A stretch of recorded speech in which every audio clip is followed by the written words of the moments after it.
I'm back outside again today, but it's a bit chilly in Scotland at this time of year.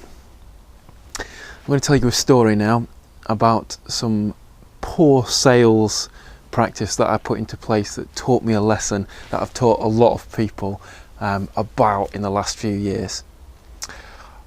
I remember a time when I went to see a company, and I went to see I can't remember what he was now, but he was the manager of the company. He wasn't the owner or the managing director. He was he was someone quite high up within that organisation. And I went to see him and I showed him our products and services, and he said, "I love it, absolutely love it. We're gonna have this.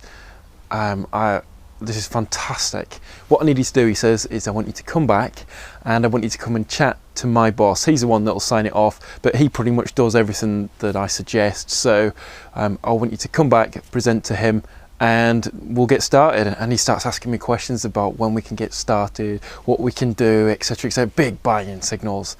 And I am rubbing my hands thinking, this is fantastic. Anyway, a week later, off I goes, and in a big boardroom, and there's this guy again and his boss. Now before the meeting, I forgot to mention, the guy that I'd previously been to see, he sent me an email, and in that email he says, "Look, I want you to go and show my boss this, this and this," and he gave me 3 or 4 features that he thought was fantastic about our product, and he asked me to show them to his boss. So at this meeting I duly did what he said.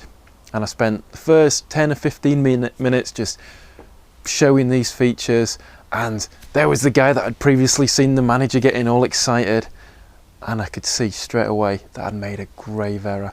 I could see that the boss of the company really wasn't inspired by anything that I was saying. The features that I'd been asked to show had no relevance whatsoever to him. And I knew that I was knackered. I knew that there was no way back for that, and I tried my best to rescue that meeting, and eventually I left the meeting and was politely told that they decided not to go ahead with anything in the end, never mind about our product.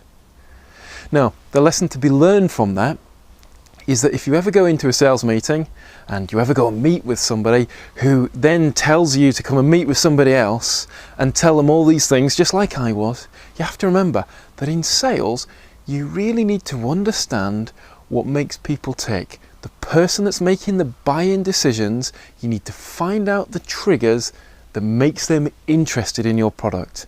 And to do that, you need to ask them some questions.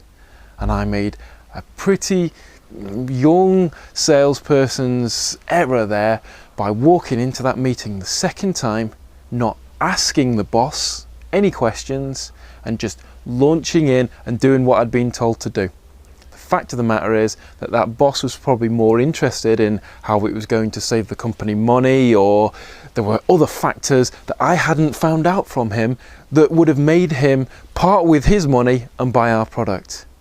So let's go back to the lesson of that again. Very, very important. If you ever go back to a meeting and you're asked to do another presentation to somebody else, always go back to sales first principles and ask a few questions of that person to try and ascertain what it is that's going to make them want to buy from you. And that might be completely different to the first person that you saw. Anyway, it's too cold now, so I'm going in.